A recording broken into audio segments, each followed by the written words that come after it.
I'm going to introduce you to Nicole Belsma. Nicole, come on up the fronts. Look, Nicole is someone that is absolutely passionate about the environment and our children. She has an amazing website, which I found really, really interesting, with lots and lots of information. She does education, she does workshops.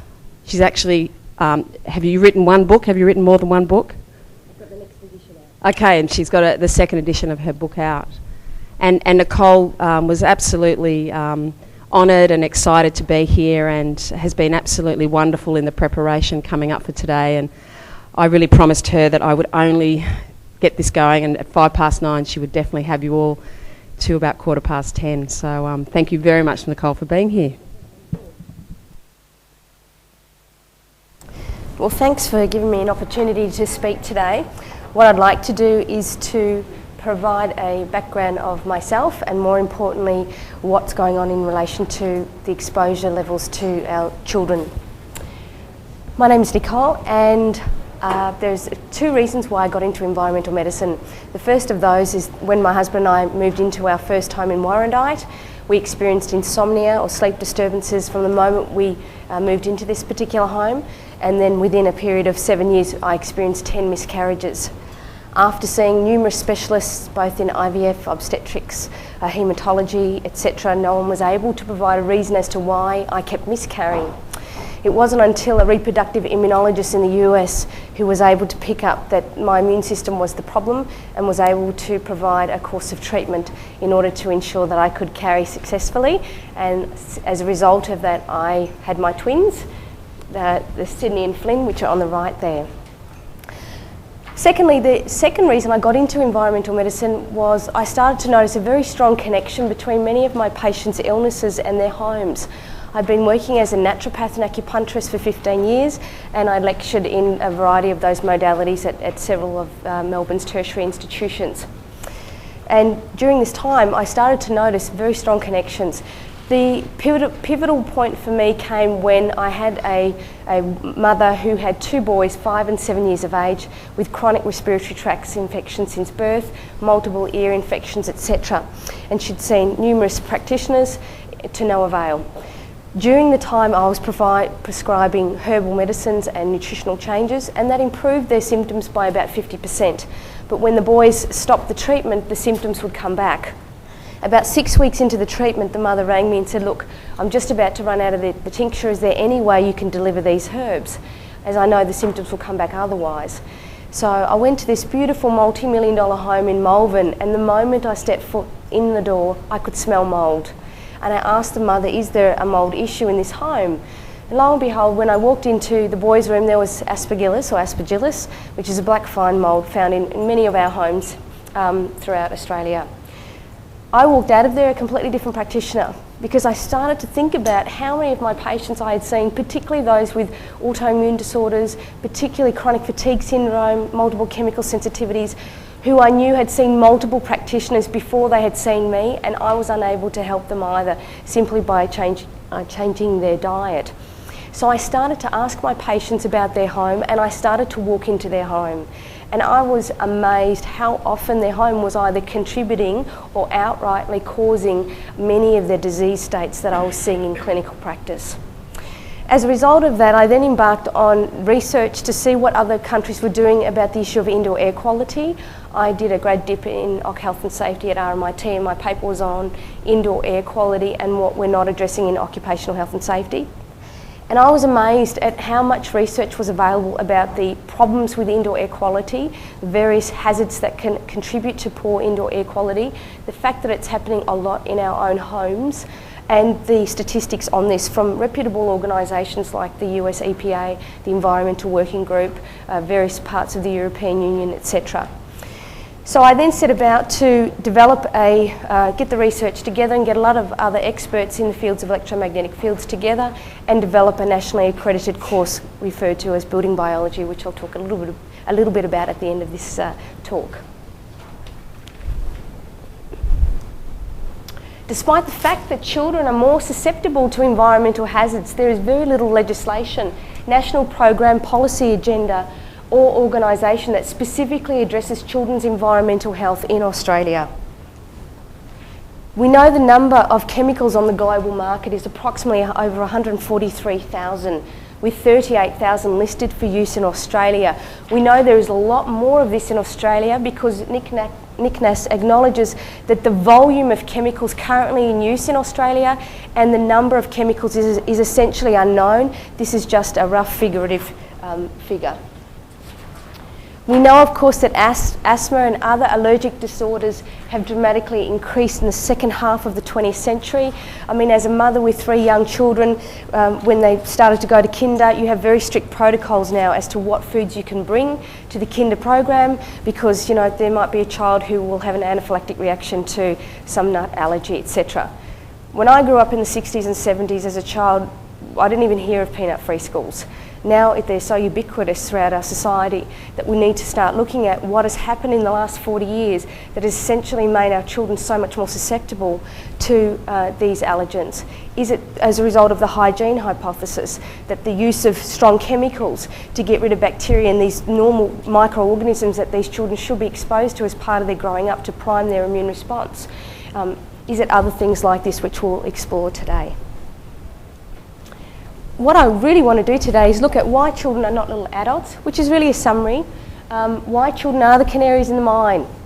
Hazards found typically in the built environment, and because of the time restrictions, I'll focus on 3 of the most important or the most common in Australia. And most importantly, what we can do about it. You know, the interesting thing about developing and writing my book was the most expensive thing I recommend in the whole book is a good vacuum cleaner. The rest is knowledge. It's so simple to be able to create a simple home with a little bit of knowledge that your patients can implement in their own homes. Children are not adults. They have very unique exposure pathways. We all know, of course, in utero that there are many hazards that can cross the placenta.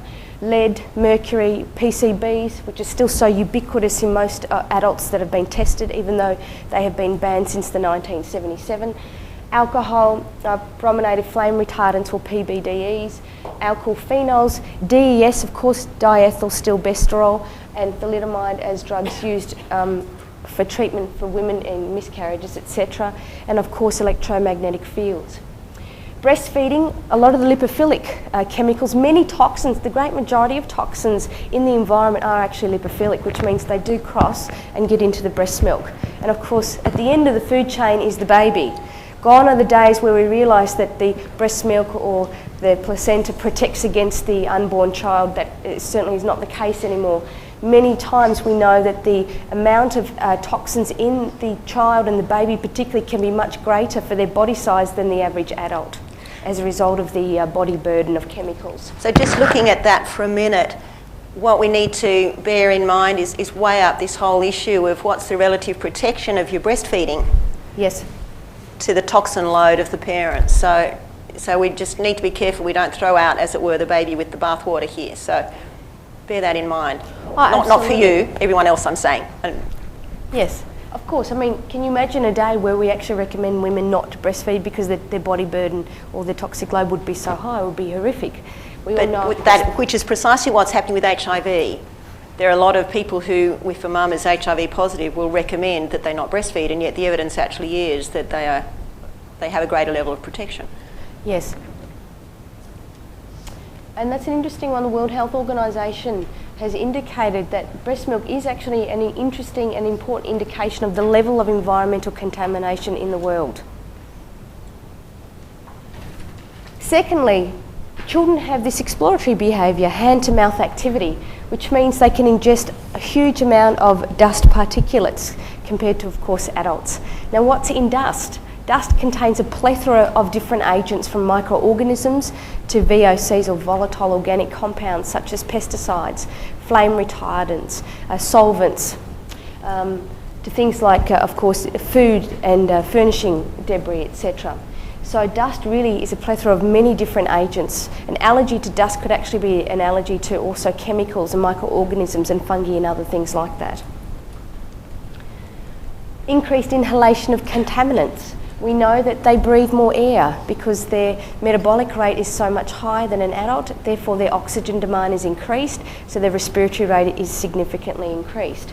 Their breathing zone is much closer to the ground, and this is why one of the most simple things I recommend in my book is to take your shoes off before you go inside, because that way you don't track that dust into the home and what's on dust, all of those things I just mentioned. Very important, yet such a simple principle. I notice in Asian societies they do this, it's part of their culture, to take their shoes off and put slippers on inside the home. This can make such a massive difference to the amount of hazards that young children could be exposed to. So again, we've got this issue of thinking about healthy dust compared to unhealthy dust. All our modern studies are indicating that part of why our kids have got such an allergic disposition is because they're not being exposed to healthy dirt. So kids do need to be outside in the dirt, getting dirty, putting dirt into their mouth, which is probably a different kettle of fish to in our homes when the floor isn't just dirt, it's actually got your chemical cleaners that you've put on the flooring and so on and so on. So let's again be careful not to throw the whole thing out and say we've got to keep our kids ultra clean. Well, no, that we have to let them get dirty, but it's the question of what's the dirt. Exactly. Well, indoor air quality is generally 5 times worse inside than outside, according to the US EPA. And of course, the type of contaminants in indoor air dust are your things like your flame retardants, your solvents, your chemical cleaners, your VOCs, etc. That's very different to what you find in ambient air generally.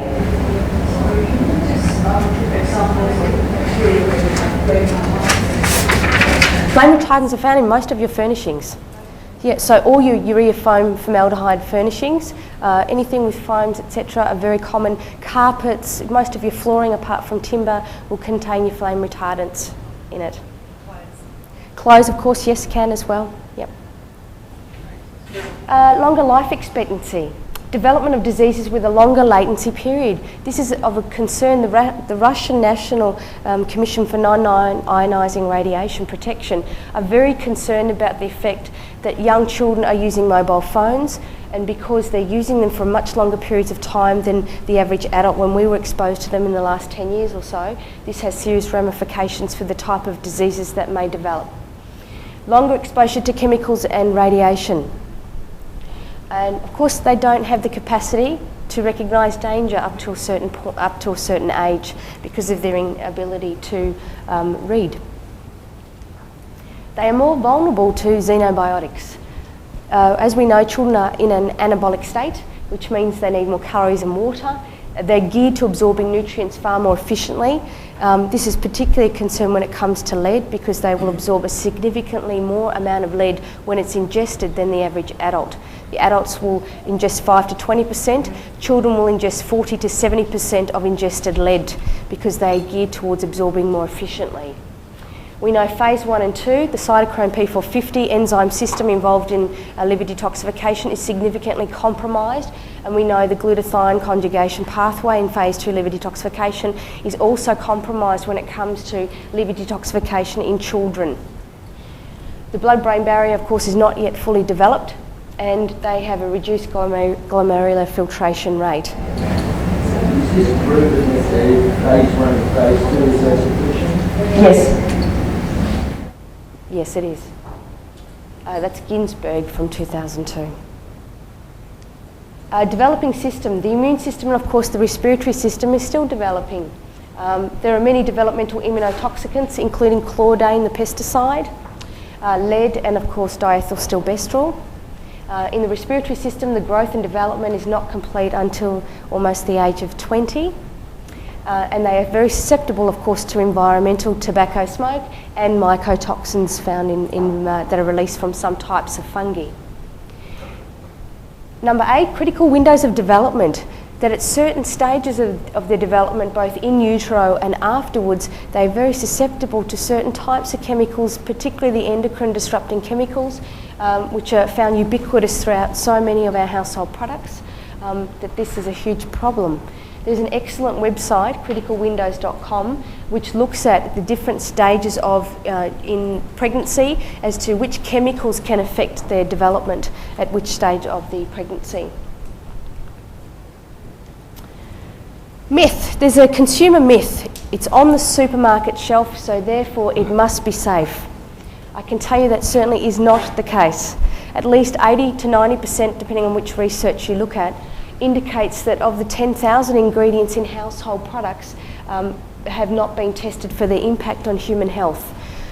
It's interesting when you're looking at the material safety data sheets for many of these chemicals, many of them are not available because they have not yet been tested, and those that have been tested, the great majority of them, over 95%, are lung and skin irritants, and yet they're commonly found on the supermarket shelf.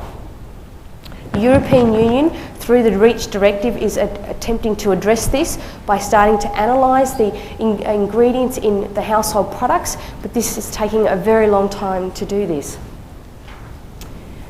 There are inherent problems with the way in which potential hazards are evaluated in Australia.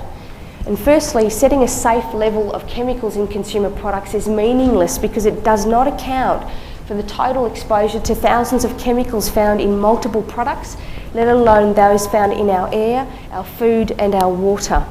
So when you look at a chemical in OC Health and Safety, you look at the material safety data sheet and you essentially look at the impact of that chemical on an animal, a rodent study for example. But the reality is we live in a society where our shampoo contains 30 ingredients and the synergistic effect of those ingredients is not assessed when it comes to the material safety data sheet. So in many ways we are the guinea pigs. The exposure standards are based on adults in the workplace, not children's exposure. This is a concern because, in a childcare centre you're essentially using the same types of chemicals to clean as you would in a workplace, and yet children are far much more vulnerable to these chemicals.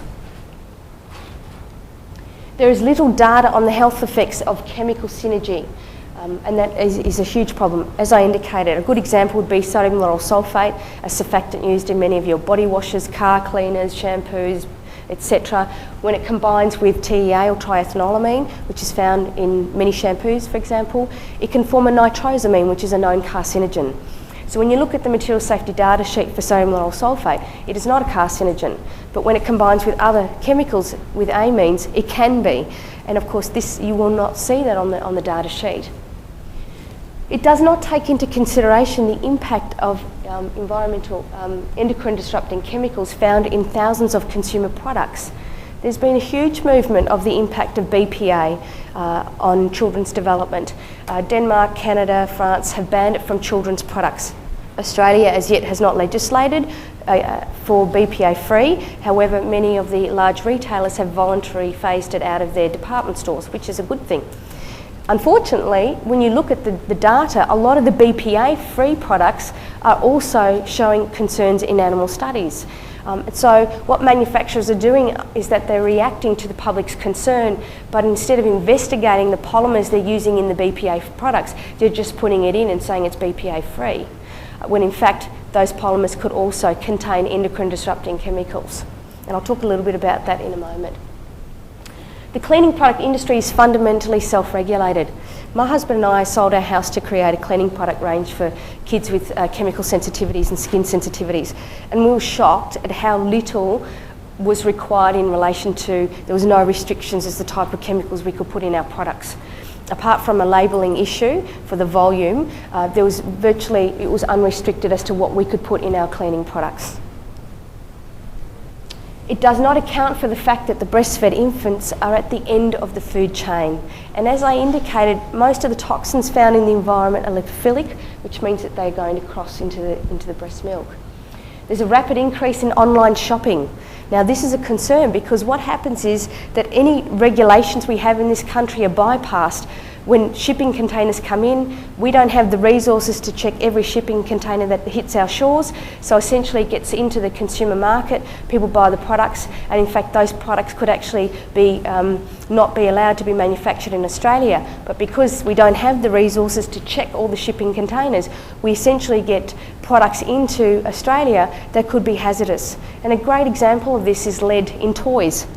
The amount of recalls for lead in toys by the ACCC is enormous, and it will continue to go on because of the fact that many of the people do buy things online, and we don't have the resources to check every shipping container that comes in from Asia or other countries. Just because there is insufficient scientific evidence to prove that an agent is harmful does not mean that it's safe. This reactive approach, which means show me evidence conclusively that it's dangerous and then we'll do something about it, is not protecting our children. We need to start rethinking the way we evaluate chemicals that come onto the market and start implementing the precautionary principle, which is what the European Union did from February the 2nd, the year 2000. That if there's any data to indicate it could be a problem, we need to investigate it immediately in order to see if it is safe or not. This is the type of approach we need to start implementing, especially when it comes to our children. Conflict of interest. There's an enormous amount of conflict of interest in a lot of the research, especially when it comes to, of course, the tobacco industry, telecommunications, as I'm sure Don Maish will elaborate on, and of course the chemical industries. In the end, when my students learn about a lot of this material, they'll go, why has it come to this? And unfortunately, we live in a capitalist society where dividends for shareholders are pretty high on the list. And this enables this entire industries to keep going the way they are. Not that I'm against capitalism, but when it comes to the health of our kids, we really need to assess this. Cause and effect can be difficult to establish when it comes to chronic disease. Chronic disease involves a multitude of factors. It's just not this bacteria causing this disease. Often these hazards are exposed to young children from a very early age, from in utero, while they're growing up, etc. And then the disease outcome is manifesting when they're trying to have children or when they develop breast cancer or something like this. So what we're doing is waiting until the disease occurs in epidemiological studies and then reacting to try and address it. And by then it's often too late. It interests me when it comes to things like BPA and endocrine disrupting chemicals. We've known since the late 1980s the impact of these endocrine disrupting chemicals on things like breast cancer, which I'll elaborate on in a moment. The education of practitioners focuses so heavily, and it's also naturopaths here. Having taught natural therapists for 12 years at uni, we focus so heavily on diagnosis and treatment that often the cause can be missed. The fact that you can get patients coming in with asthma, which could be due to the fact that there's mould in their bedroom or mould in the home, is a very common cause of asthma-related disorders, very common cause of respiratory problems in some patients. A resistance to acknowledge that electromagnetic fields in the built environment may cause harm. The resistance about electromagnetic fields is the fact that the scientific authorities have recognised that it's a non-ionising radiation, so therefore it can't split the DNA. Of course, there's a lot of research now to show that it can actually damage cell membranes, which in turn can have the potential harmful effects. The exposure is imperceptible, ubiquitous, has multiple sources, varies over distance and time. When it comes to mobile phone telephones, the frequency that is used, 900 megahertz, 1800 megahertz, 2.1 gigahertz, it's changing all the time, whether it's 2G, 3G, 4G. Also, the power output from these phones are changing all the time, which makes it difficult to say this frequency at this power or this strength causes this disease, because that's constantly changing with the introduction of Wi-Fi, different new generations of mobile phones, etc. Brain tumours have a very long latency period. There's a lot of discussion about what impact mobile phones or radio frequencies have on brain tumours. Professor Lennart Hardell from Sweden has an enormous amount of research and probably was one of the fathers of looking at the relationship between acoustic neuromas and gliomas and mobile phone use. And it shows very clearly the latency periods for many of these brain tumours are 15 to 25 years. And yet how long has mobile phone use been used in the public? 15 years? So really it's now where we can start seeing that relationship, because these have long latency periods, just like asbestos had 37 years. So this is going to be an interesting one. Interesting research from last year in Australia to show a 35% increase in brain tumours in New South Wales and ACT by an Australian researcher. Already, given that it's only been the last 15 years that we've been using mobile phone use. There are inherent problems with animal testing which often make it difficult to associate it with humans. Lack of biomarkers. A percentage of the scientific community have indicated a lack of biomarkers when it comes to electrical hypersensitivity, and yet that is not the case. There are many biomarkers now used in Nordic countries to look at and diagnose electrical hypersensitivity. Conflict of interest by agencies who set the standards. Once again, I'm sure Don will go further into that discussion. Chinese, Swiss and Russian limits for radio frequency radiation used in mobile phones, Wi-Fi, is 100 times lower than what is permitted in Australia. In fact, in Salzburg, Austria, the radio frequency emissions from mobile phone towers and mobile phones and Wi-Fi is 1 million times lower than what is allowed in Australia. So when people ask me and ring me and say, look, they're about to put a mobile phone tower near our childcare centre, what can you do about it? Unfortunately, there's very little I can do because our standards are poor when it comes to many other countries. And this is a huge problem when it comes to setting the exposure standards. Just following into that, a lot of people aren't aware that in those similar sort of countries, there's been official recommendations against the use of Wi-Fi in public places and in their schools, and people are officially being recommended to go back to cabling. So again, that marked difference that you're highlighting there, and yet in Australia we are increasing the use of Wi-Fi everywhere. Exactly. The number of schools that are actually pulling Wi-Fi in France and the UK and various countries within the European Union is staggering, hundreds, and yet it's not even being talked about in this country, which is a huge concern. When I was looking at the school for my twins next year, the principal goes, and we've got Wi-Fi. And I'm going, actually, I have a problem about that. Did you know? And it's like, he was so stunned because no one is talking about this, and what other countries are doing about it is a huge concern. That's probably the thing that shocked me most, pulling the course together in building biology and writing the book, is what progressive countries are doing about the issues of Wi-Fi, electromagnetic fields, and what we aren't doing. And the changes and differences in our exposure standards are very poor compared to many other countries, such as China, Switzerland, Russia. The regulation of industrial chemicals in Australia involves multiple organisations having limited powers that typically are slow to react to international data. These are the organisations involved in the regulation of our chemicals, and it's really quite poor. As such, we have chemicals on the market in household products. Many of them can be known carcinogens in acceptable levels. So the hazards in the built environment, there are quite a few. From allergens, the big ones would be pollens and fungi. Mould would be a big one. Probably 50% of the work we do as building biologists is actually addressing mould-related problems in homes, and the other 40% would be electromagnetic field testing. Chemicals, variety of chemicals, both in our drinking water and of course in our clothes, furnishings, beddings, building materials, plastics, PVCs, etc. Drinking water and vessels, as you'll see in my book, a water filter is not a luxury, it's a necessity for all the reasons I discuss in my book. Gas appliances. 2 weeks ago I was asked to do an audit of a home where she was experiencing fatigue, muscular aches and pains and numerous headaches. Her 2-year-old was getting asthma, and lo and behold, it was her fluid gas heater that was causing all the problems. Basically, this gas heater, which was fluid, had not been serviced in 33 years, and it was so full of debris, etc., that the flue was no longer working and backdrafting carbon monoxide and nitrogen dioxide back into the indoor air mass. That was as simple as it was. She'd seen multiple practitioners in relation to her fatigue and headaches, and it was something as simple as her fluid gas heater causing all these symptoms. Heavy metals, of course, lead, mercury, copper, cadmium. Many of them are found in our drinking water, some are found in our paints, etc. First one I want to talk about is endocrine disrupting chemicals.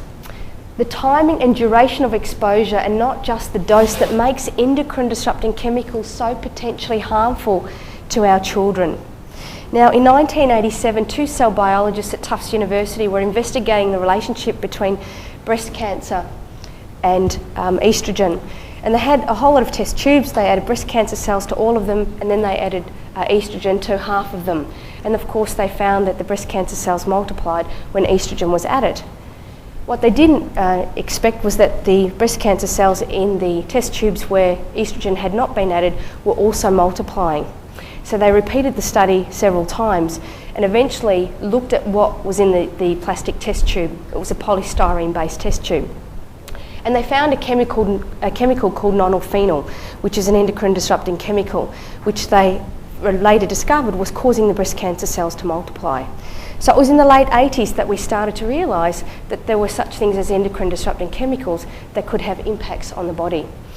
In toxicology, according to Paracelsus, it was the dose that determined the toxicity of a chemical.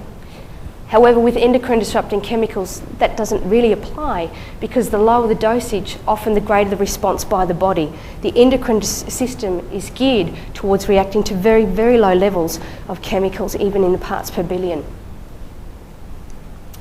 Sources of endocrine disrupting chemicals include plastics, polystyrene, PVC, and of course polycarbonate. What concerns me when we were looking at manufacturing our own drinking water bottles is that the resin identification code, which is the number in the triangle, will determine the dominant resin in that plastic. It does not indicate all the other types of chemicals that can be added to that plastic to make it shatter resistant, see-through, etc.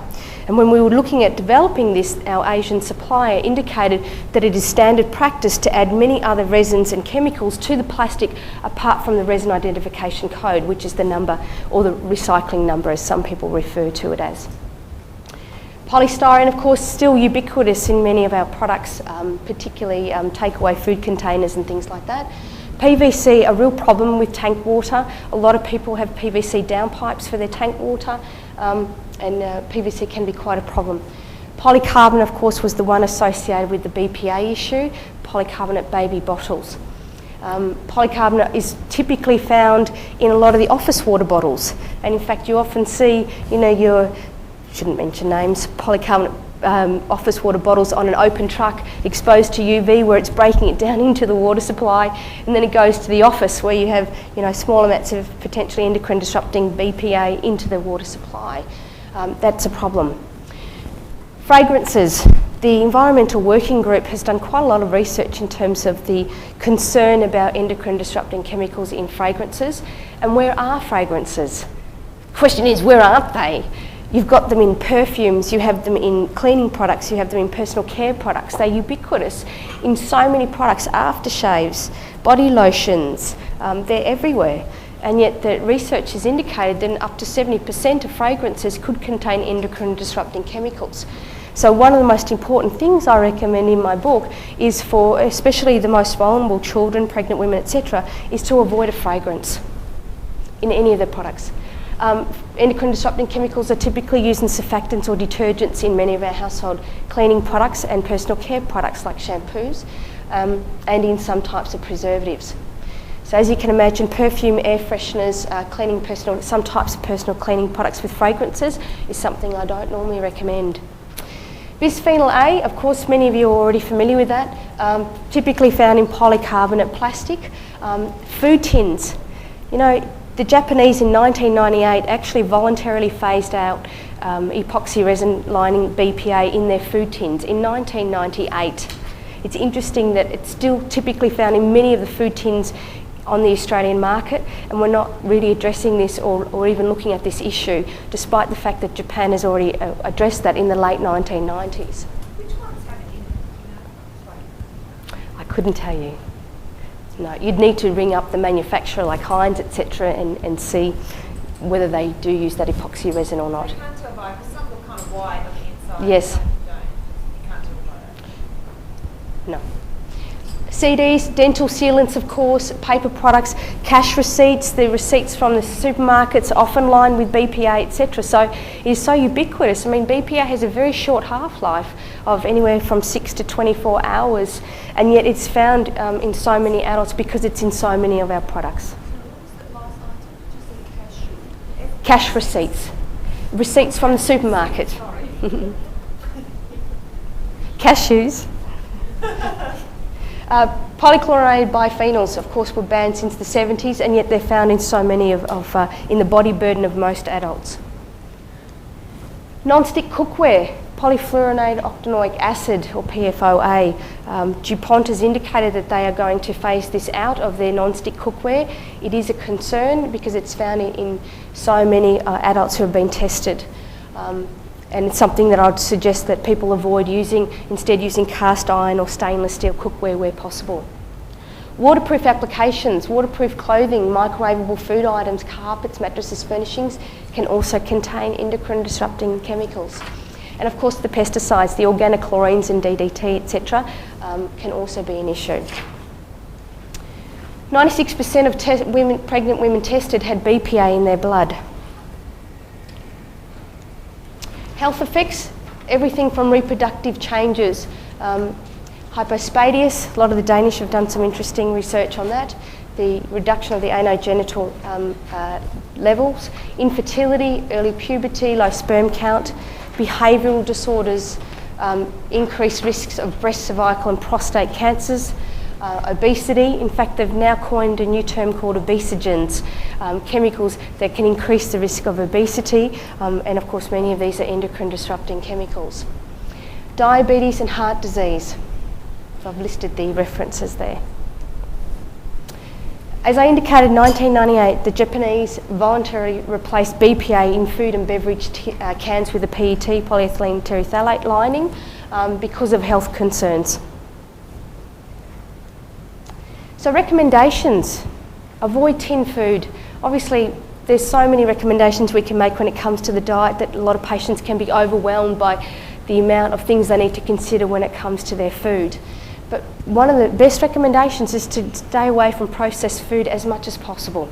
Go back to basics, you know, fruit and vegetables, your grains, etc., rather than relying on packaged foods, to reduce that as much as possible. Package your foods in glass bottles. If it comes to tomato purees, if you can't puree it yourself, buy them in glass bottles. Glass is more inert than almost any other type of packaging. Store food and beverages in glass, stainless steel, ceramics, Pyrex, etc. Very important when it comes to freezing foods. You do have BPA, endocrine disrupting chemicals, can leach into the food when they are frozen.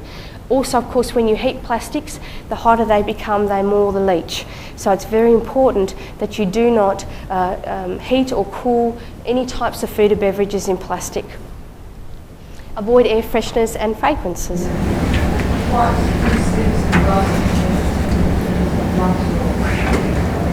You can, yeah.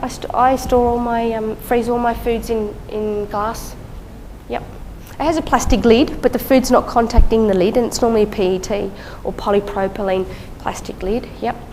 But definitely glass is the way to go, and they're so cheap. I mean, at Big W, we've got like $50 for 9 containers of glass containers with the plastic lids, etc. It's not expensive. Avoid specific preservatives and detergents, which I've listed in my book. Avoid the use of conventional pesticides. It's interesting, the use of chemical pesticides can have serious ramifications on children's health. When it comes to pesticide management, go back to basics. So, did you want me to repeat that? Yeah, no, just when someone asks a question, if you just repeat it, because we just can't hear up the back of the question sometimes. Just letting you know, sorry. Thanks, Nicole. When it comes to pesticides, really important where possible not to use chemical forms of pesticide management. I've listed some amazing websites on alternative pesticide management throughout the world, but in particularly in the US, that are using physical forms of pesticide management in order to get rid of pests out of the home, which I've listed again in my book. BPA-free plastics are not always safe.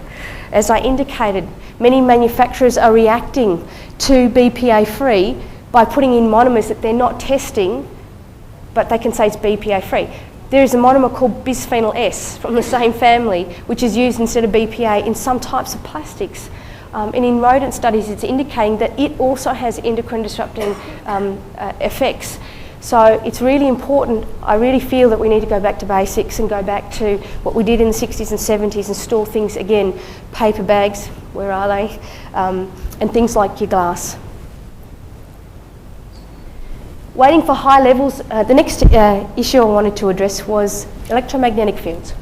Waiting for high levels of scientific proof before taking action on EMFs can lead to very high health and economic costs. as was the case with leaded petrol, asbestos and tobacco, according to the Council of Europe last year.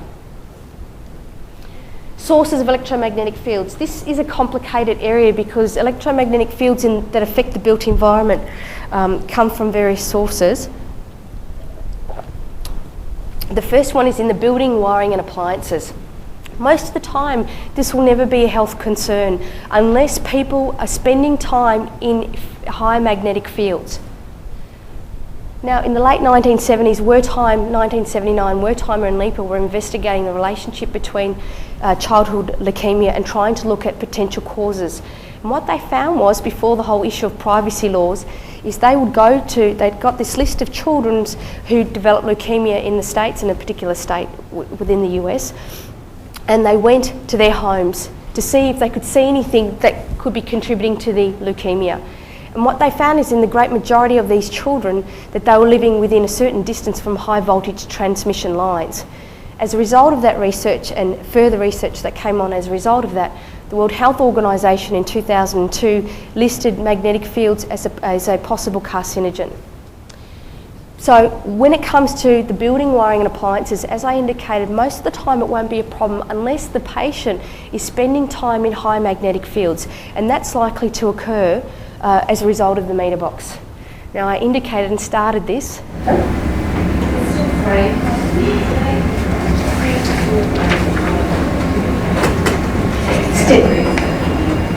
So steel framing versus timber stick frame, increasing the electrical conductivity. Yes, metal conducts electricity.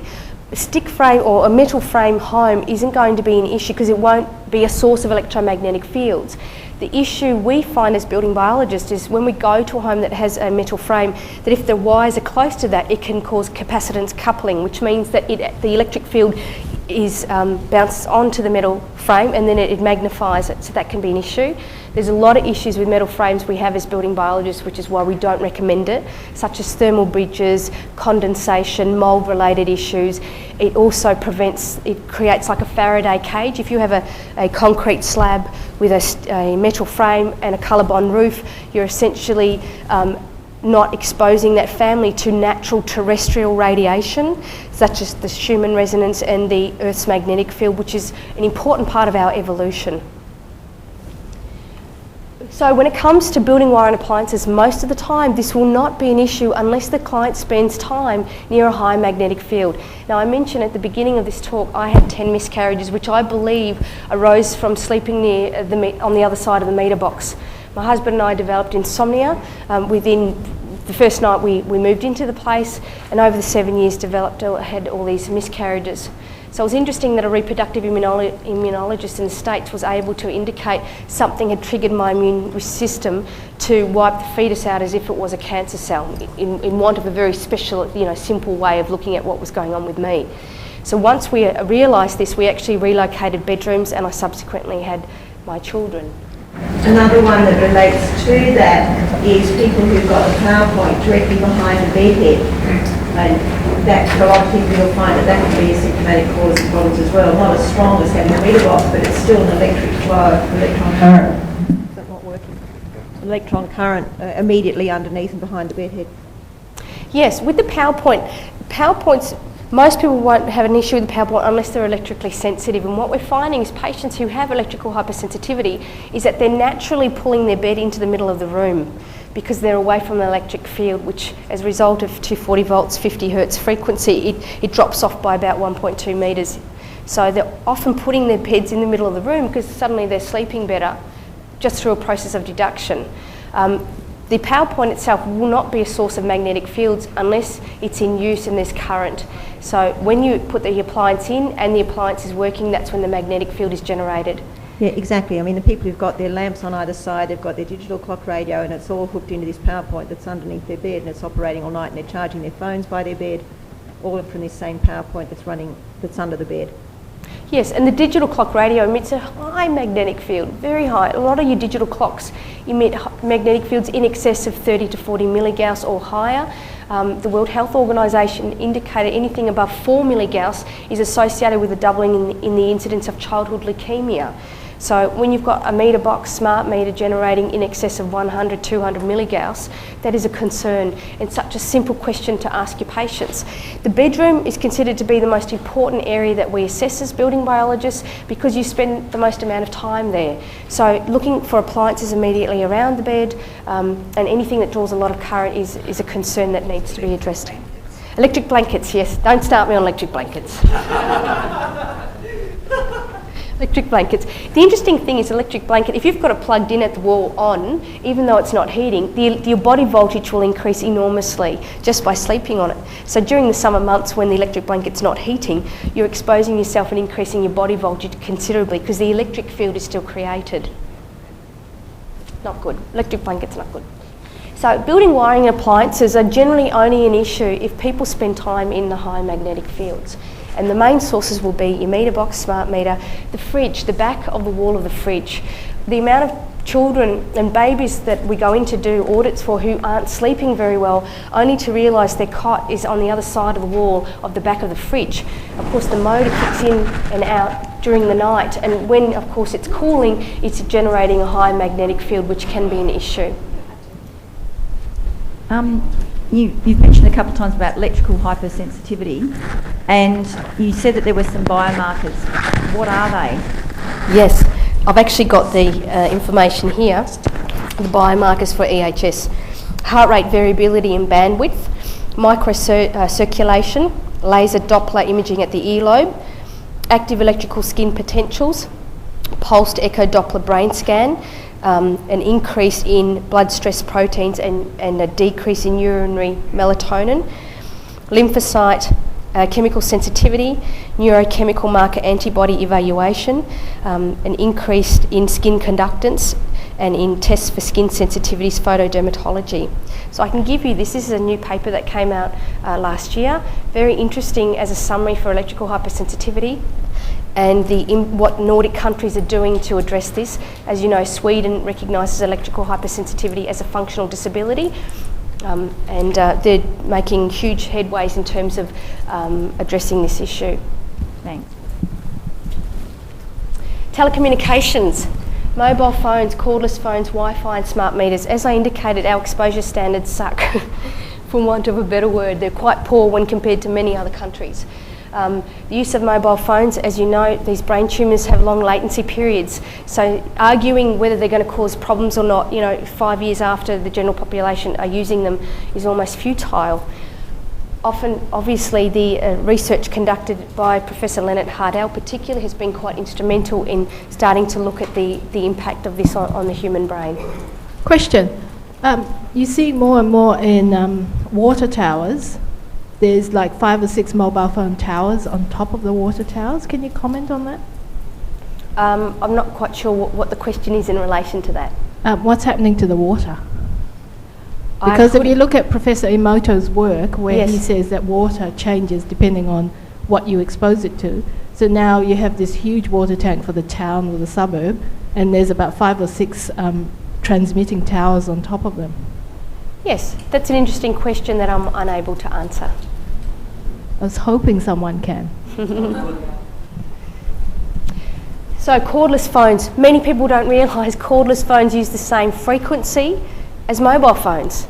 So it's very, very important when it comes to electromagnetic fields that you use hardwired connections and landlines wherever possible. Cordless phones have been shown to also increase the risk of brain tumours according to Professor Leonard Hardell's research.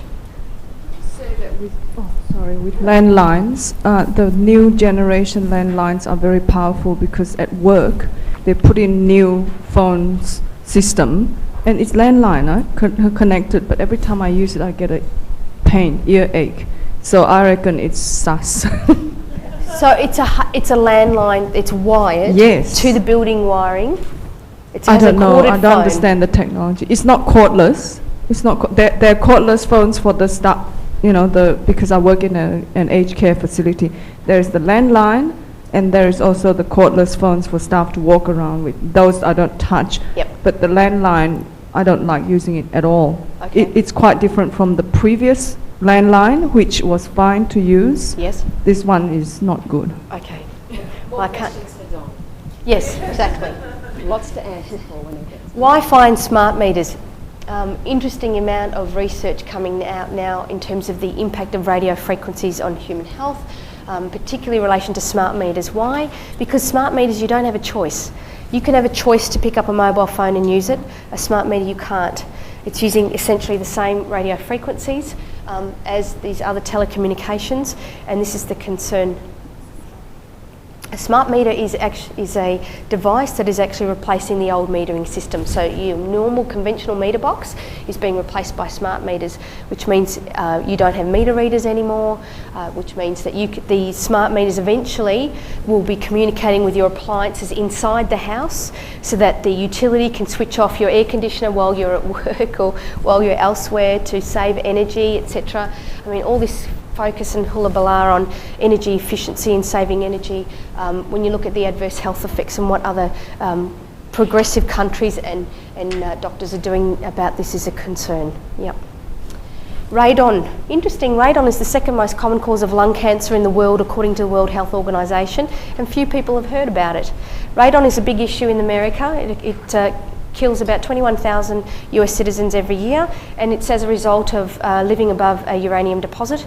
Uranium breaks down into different isotopes, eventually forming radon gas, which can accumulate into the home and increase the risk of lung cancer.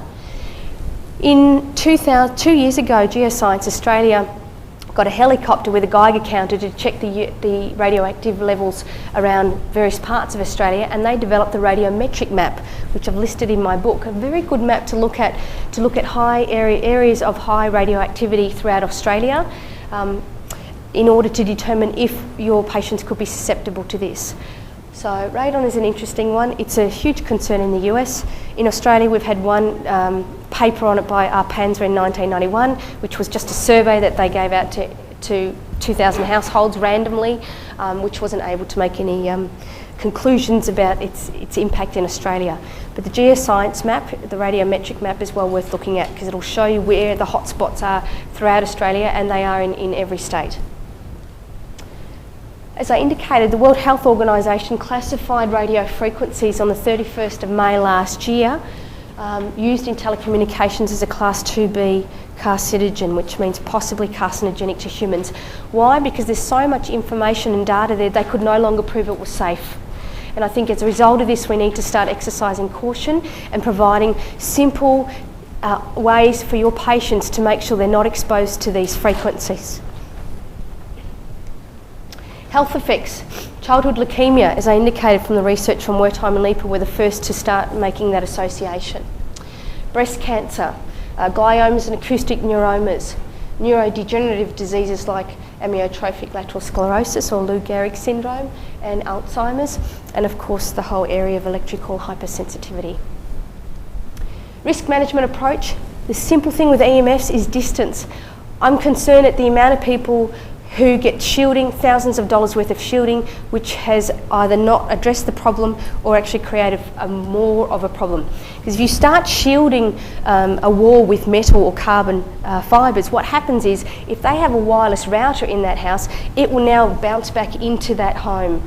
So shielding is like in occ health and safety, like personal protective equipment. It's a last resort. Shielding should only be used as a very last resort, because it can actually create problems in its own right.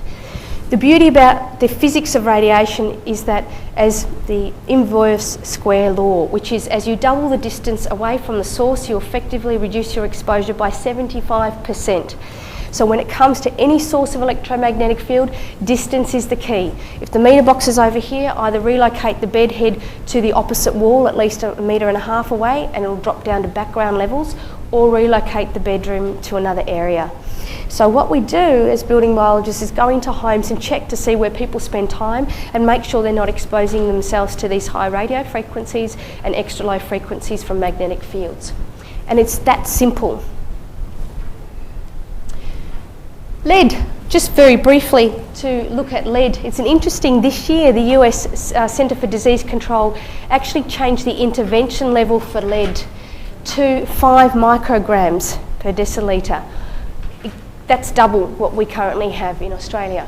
Germany has the intervention level as 3 micrograms per decilitre. As you know, lead is probably one of the most toxic heavy metals our children will be exposed to.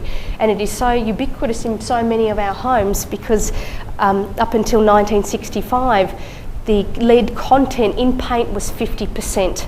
So any home built before the 70s, and particularly 1965, will have 50% lead content.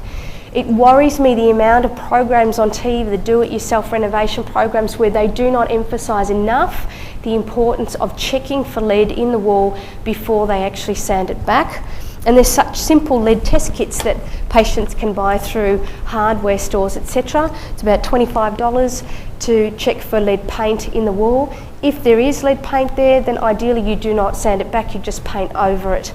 It's like asbestos, as long as it doesn't become a dust, etc., it's not a problem. But this is something that is still affecting so many of our children's health. There's a lot in the soil. Absolutely. Exactly. In fact, if you think about it, there's still a lot of lead in the soil. Yes, there is. If you think about it, we used leaded petrol for decades in Australia. Where did all that leaded petrol, that dust go? It's sitting along our major arterial routes.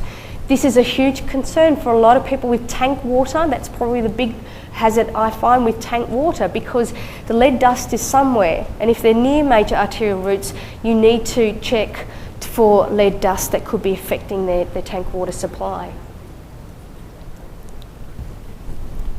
Thanks. I've also seen a trend towards people doing curbside gardens and fruit and veggies. I'm just going, what are you doing? All those exhaust fumes on those plants. Yes. Yeah, it's a concern. Yes, so look, I wouldn't recommend people have a veggie patch in the city, for example, for that reason. And look, if they did, they need to get rid of all the soil and get new soil in, etc., to make sure that there's no contaminated soil there. Lead is still such a big problem, especially for our children. You just cannot underestimate its impact. According to research conducted this year, based on the US studies, they estimated that around 100,000 Australian children up to the age of 4 have lead blood levels associated with adverse health effects. They're now indicating any type of lead in a child's blood is a problem, that these intervention levels need to be reduced. Lead paint, primary major source of lead for children. Water, lead solder on copper pipes until 1989 was an issue. Brass taps can contain up to 4.5% lead even today. Tank water, as a result of vehicle emissions creating all that lead dust that sits along the major arterial routes. And kettles with exposed elements. When I'm doing an audit of a house, I always look in the kettle, make sure that the element isn't exposed, because you've got nickel, chromium, etc., that would be in the element. And people who are high tea drinkers, etc., this can be an issue. So you don't want the element to be exposed in the water. I've interesting research about product recalls from kettles that I've listed in my book. Environmental tobacco smoke, obviously a source of lead. It was interesting research when I was writing the book. I came across data by McDougall. 292 schools in New South Wales were found to have up to 12 times the maximum level of lead in their drinking water. Now, admittedly, these schools were sourcing their drinking water from tank water. However, as you can see, tank water is still used quite a lot as a source of drinking water for many parts of Australia. So that was quite a shocking statistic to come across. And just to reiterate that, schools, when it comes to lead content, the longer it sits in the distribution system, the greater the leaching. So it's a huge problem for kids coming back after Christmas holidays to a school where they haven't flushed out the water through the mains and through the domestic piping of the school, because lead can be a real issue there. And every year they tend to come up with some, article in the news about, lead content in a school somewhere in Australia. So it's an issue. Toys, lead paint. As I indicated, the problem here is that online shopping means people can buy products overseas that would bypass our regulatory authorities. This is a concern when it comes to lead paint and antique toys particularly. The amount of product recalls that have occurred in Australia as a result of lead in toys has been quite phenomenal. Tens of thousands of toys. Metal class, of course, PVC. PVC up until recently used lead stabilisers. So that's another reason why PVC downpipes that are used for tank water are a problem, not just for the endocrine disrupting chemicals, but in particular because of the lead that could be in that PVC. Food, some tins, although it's not common, it can happen, there's some lead solder in some tin food. Pottery glazes and lead crystal. There was an article in The Age last week about a woman who stored her breast milk in lead crystal, and the baby was having, basically had lead poisoning as a result of that. So there's some misinformation. We need to be clear with our patients about what they should be storing their breast milk in, and of course it's going to be glass. Hobbies, fishing, lead sinkers in fishing. Lead lighting, pewter, jewellery of course can still be a source of lead, and cosmetics, lipstick. The Environmental Working Group, in fact the Food and Drug Administration in the US tested 400 lipsticks this year and found lead in the great majority of those, including those that were labelled as natural. And the reason is because lead is a pigment, it's naturally found in the pigment, it's mined from the ground, because where do heavy metals come from? They come from the ground. So when they're using these iron oxides and different pigments to make the lipstick and the makeup, they're not checking it for heavy metals. So basically you can almost assume any tinted lipstick is likely to have some level of lead content. Some had up to 7 parts per million, which is extreme. However, because the manufacturers don't test each batch before they release it onto the market, I think it's probably better to recommend all pregnant women avoid any form of tinted lipstick, instead using lip balms that are based on vegetables such as jojoba or something like that. In 2007, 43,000 Fisher-Price toys and 91,000 Thomas & Friends wooden railway products were recalled in Australia due to high lead levels. This is such an ongoing thing. If you look at the ACCC product recalls, this is quite remarkable. Every year there's, lead comes up time and time again. Health effects, fatigue, headaches, learning, behavioural disorders. This is not new to you, of course. Pregnancy, premature birth, low birth weight, miscarriage, reduced fertility according to the NIH and MRC. Tests, lead test kits, paints and toys. Of course, the blood test and hair mineral analysis are useful. Solutions, remove the shoes. Again, probably the most important thing I recommend in my book is take your shoes off so you're not tracking in that dust and all those other contaminants that sit on the dust. Use a damp microfiber fibre cloth. Slightly damp, so you're actually collecting the dust and putting it down the drain, not chemically mutating it with some strong, bleach or ammonia, etc., which is extremely harsh. We shouldn't be cleaning our homes with these chemicals, as they are very common skin and lung irritants. A vacuum cleaner, most expensive thing I recommend in the book is a good vacuum cleaner fitted with a HEPA filter. It will filter down to 0.3 microns. The average hair is 70 to 100 microns. This filters down to 0.3. And it maintains most of the dust, anything down to 0.3 microns. A motorised head is useful if you have carpets because it'll dig into the pile. One of the best pamphlets I've come across for lead was the 6-step guide to painting your home by the Department of the Water, Heritage and the Arts by the Commonwealth Government. It's well worth getting, especially for patients who are thinking about renovating their homes. To remove lead paint is something that needs to be done properly. Does the HEPA, can the HEPA filter be attached to the ducted systems? No, because the filter is so fine, you need a motor to push it through. You can't retrofit HEPA filters. You buy them like that. Yeah. Thanks. Remove lead paint. Australian Dust Removalists Association has specifically developed to remove lead paint, and this is a really important thing to do rather than to get a family to start, scraping back their lead paint, especially if the woman is pregnant. What needs to be done to enact the precautionary principle? If there is evidence to indicate that it could cause harm, we need to act until we can prove that it is completely safe. We need a greater focus on educating practitioners, including natural therapists, about the hazards that exist in the built environment. We need to set exposure standards to the most vulnerable in our society: pregnant women, young children, babies, the immunocompromised, the elderly. And what governments need to do about EMFs I've listed in my book. In my book, there are checklists so your patients can assess their own home. They've got checklists on allergens to electromagnetic fields to chemicals and other things like this. More importantly, it looks at this very simple steps to create a healthy home.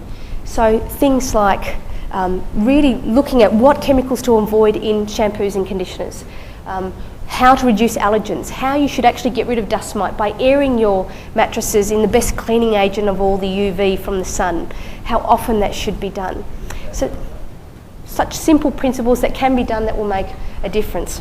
I've got videos and a lot of interesting information on my website, buildingbiology.com.au. And there's the references. As I indicated, I run nationally accredited training in building biology, where we work on the ground level working with the public who have concerns about the health hazards in their homes. We go in there and to see if there's actually a connection between their illnesses and their own home. Fantastic. Thanks, Nicole. So we do have time for some questions. Excuse my ignorance about tank water, because until now I've lived in England. But you're saying that tank water potentially is a source of lead, especially if it's by the roads. But doesn't tank water just collect rainwater off people's roofs and then get piped into big tanks? So technically it could be anywhere, even if it's not by the roadside. It may or may not have lead as an issue. It needs to be checked. The roof catchment area needs to be assessed because we use lead flashing for decades in Australia on the roof, which can itself be an issue. So tank water may or may not have lead as a problem. Of course, other issues for tank water include microbiological contaminants, which need to be addressed. Some of my clients have been using kerosene in their tank water to get rid of mosquitoes, and then drinking from that. Whereas you can use vegetable oil instead to prevent the mosquitoes from hatching, and of course making sure there's good mesh network around it. So in my book I actually go through all the different type of contaminants likely to be in tank water, and more importantly what water filter to consider in order to address those issues.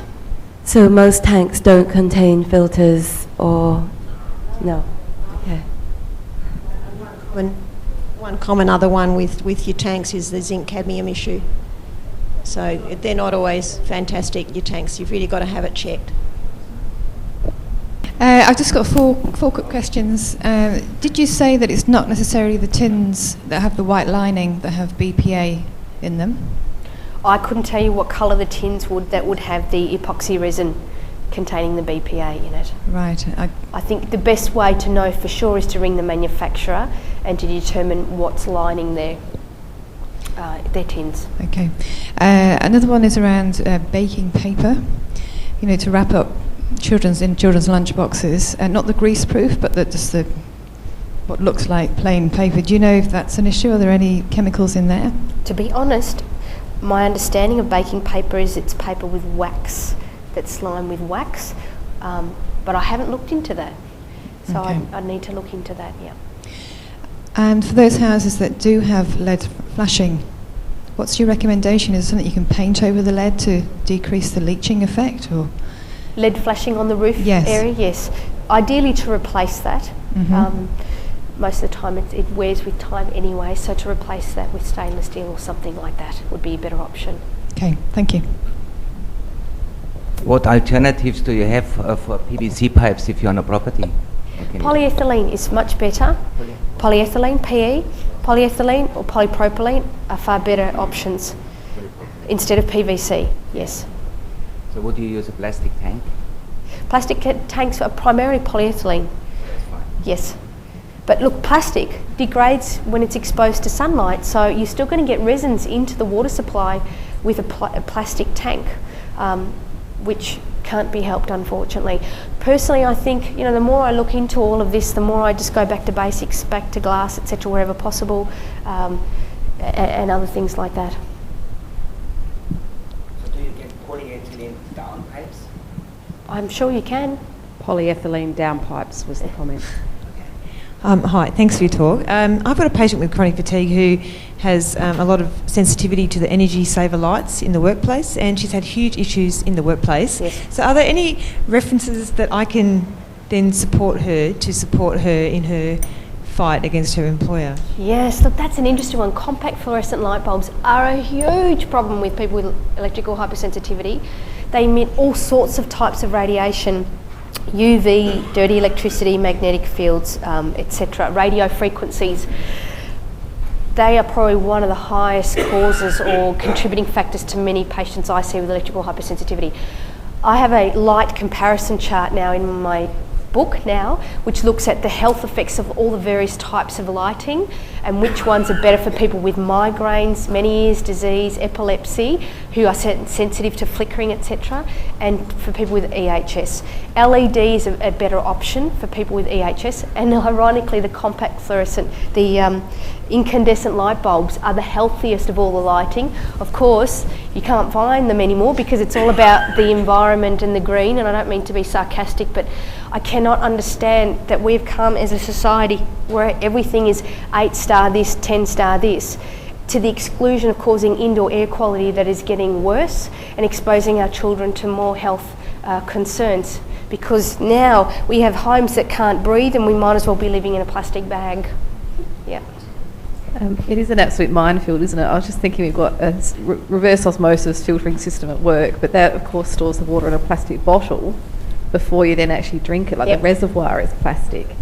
So I guess a question I had is, if it's not sitting there for too long and it's in a cupboard and not exposed to light, is that okay? Yeah, with plastics, the longer the UV will start degrading the plastic. In fact, if you think about, all your drinking water bottles of PET, polyethylene terephthalate, when you have it the hotter it becomes, the worse it becomes. So, if you have a conventional water bottle in your car and it hits, more than 50 degrees, then it leaches antimony into as a heavy metal into the water supply, and all the resins from the plastic. So, get the Grolsch beer bottle. Have you seen the green Grolsch beer bottles with the flip lids? They're fantastic. They're reusable. Or get a glass bottle. Or my children drink from stainless steel bottles. So they went from glass baby bottles to stainless steel bottles because I don't like them drinking out of plastic. Yeah, there are non-endocrine disrupting plastics like polypropylene, polyethylene, but they still leach the hotter they become. All plastics leach resins. So as a result of that, I strongly suggest we go back to basic stainless steel and glass for possible. Food grade stainless steel shouldn't be leaching nickel chromium. There are different grades of stainless steel. Thank you so much, Nicole. That was absolutely fantastic.